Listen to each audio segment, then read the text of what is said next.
Tonight, what are we going to be reading tonight? Tonight we're reading The Pied Piper of Hamelin.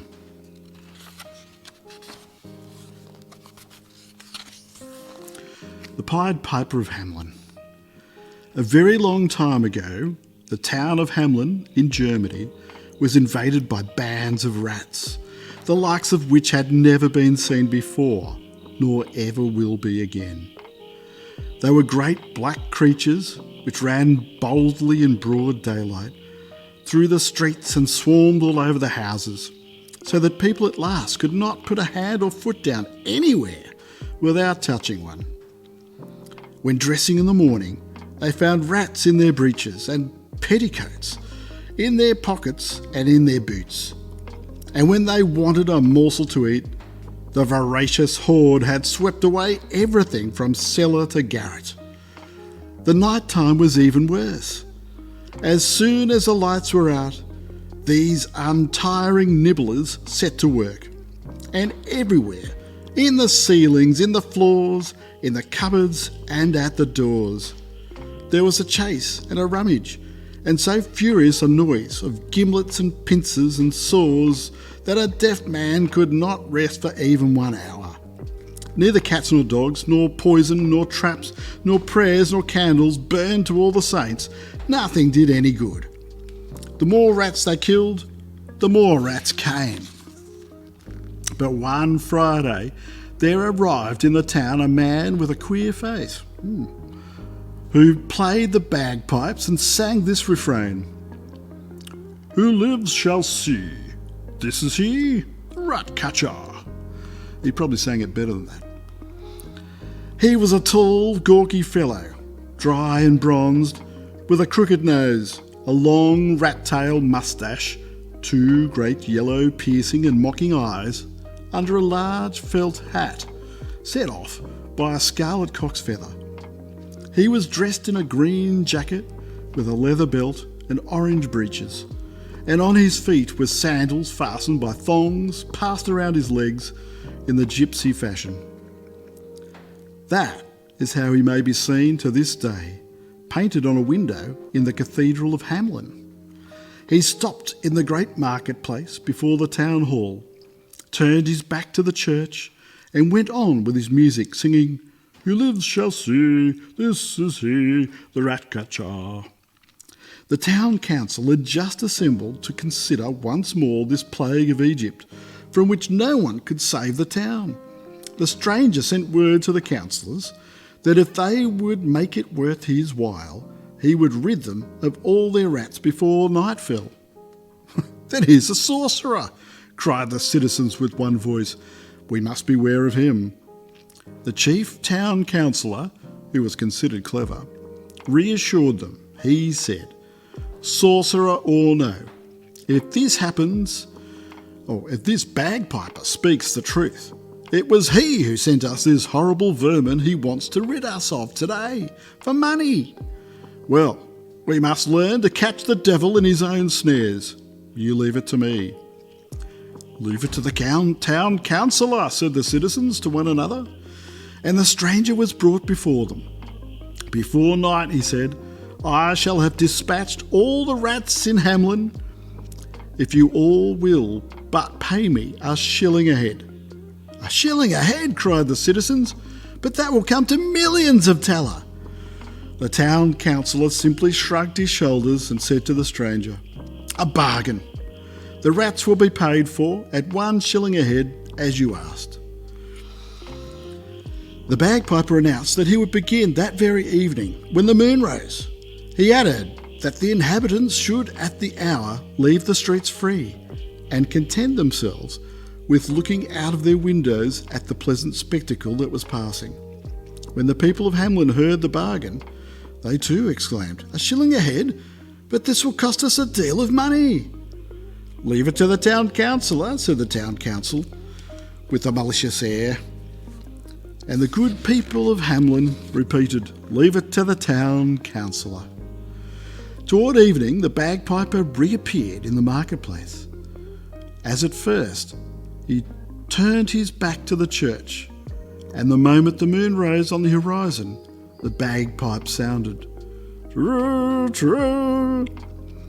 It was the first a slow, caressing sound, then more and more lively and urgent, and so the sonorous and piercing that had penetrated the farthest alleys and retreats of the town. Soon, from the bottom of cellars to the top of garrets, from under all the furniture, from all the nooks and corners of the houses, out came the rats, searching for the door, flinging themselves into the street, and trip, trip, trip, they began to run in file towards the front of the town hall, so squeezed together that they covered the pavement like the waves of a flooded torrent. When the square was quite full, the bagpiper faced about, still playing briskly, turned towards the river that runs at the foot of the walls of Hamelin. Arriving there, he turned around. The rats were following.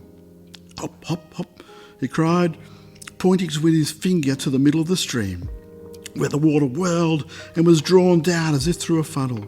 And hop, hop, hop, without hesitating, the rats took the leap, swam straight for the funnel, plunged head foremost and disappeared into the water. The plunging continued thus without ceasing till midnight.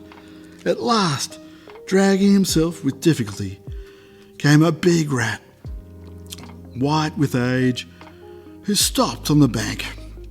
It was the king of the band. "Are they all there, friend Blanchard?" asked the bagpiper. "They are all there," replied the white rat. "And how many were there?" 999,999. Well reckoned, well reckoned. "Then go and join them, old sire. Au revoir." And the old white rat sprang in his turn into the river, swam to the whirlpool, and disappeared. When the bagpiper had thus concluded his business, he went to bed at his inn, and for the first time in 3 months the people of Hamelin slept quietly through the night. The next morning at 9 o'clock, the bagpiper appeared at the town hall, where the town council awaited him. "All your rats took a jump into the river yesterday," said he to the councillors, "and I guarantee that not one of them comes back. They were 999,999 at a shilling a head, reckon." "Let us reckon the heads first. 1 shilling a head is 1 head the shilling. Where are the heads?" The piper did not expect this treacherous stroke. He paled with anger. His eyes flashed fire. "The heads," he cried. "If you care about them, go find them in the river." "So," replied the chief councillor, "you refuse to honour the terms of your agreement. We ourselves could refuse you all payment, but you have been of use to us, and we will not let you go without recompense." With this, he offered him 50 thaler. "Keep your recompense for yourself," replied the piper proudly. "If you do not pay me, I will be paid by your heirs." Thereupon he pulled his hat down over his eyes, went hastily out of the hall, and left the town without speaking to a soul. When the people of Hamelin heard how the affair had ended, they rubbed their hands, and with no more scruple than their own town councillors, laughed about the bagpiper who, they said, had been caught in his own trap. But what made them laugh above all was his threat of getting himself paid by their heirs. Ha! Ha!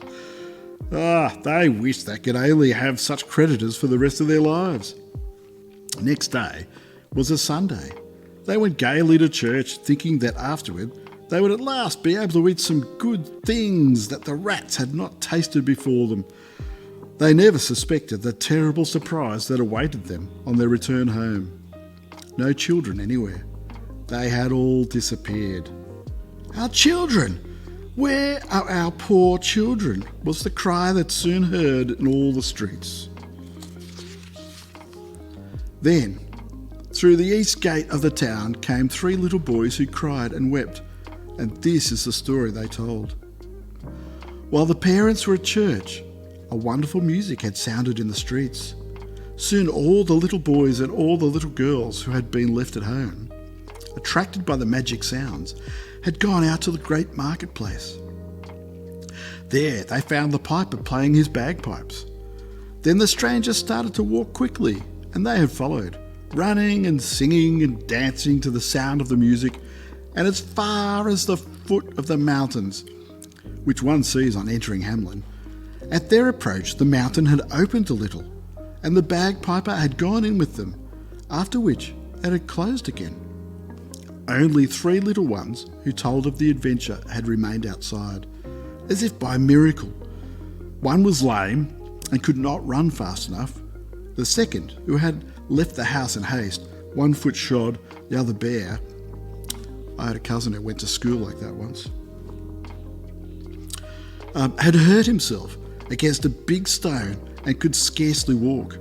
The third had arrived on time, but whilst hurrying to go in, had struck so violently against the wall of the mountain that he fell backward at the moment it closed upon his comrades.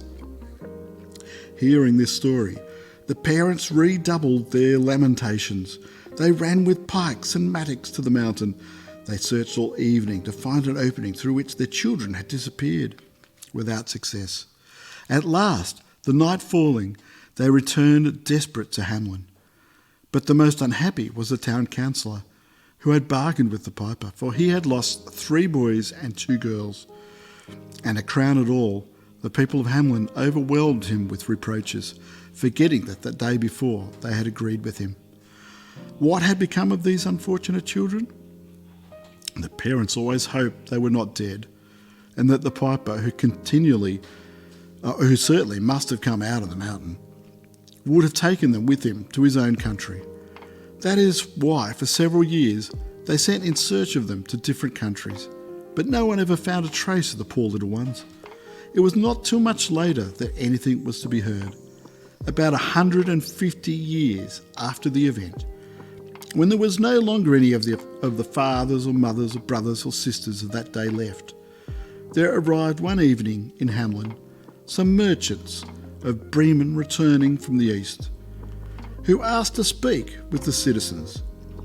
They told how, in crossing Hungary, they had sojourned a mountainous country called Transylvania, where the inhabitants spoke only German, while all around them nothing was spoken but Hungarian. These people also declared that they came from Germany, but they did not know how they chanced to be in this strange country. Now, said the merchants of Bremen, these Germans cannot be other than the descendants of the lost children of Hamelin. The people of Hamelin did not doubt it, and since that day they have regarded it as certain that the Transylvanians of Hungary are their countryfolk, whose ancestors as children were taken from Hamelin by the bagpiper. There are more difficult things to believe than that. There you go. Good evening.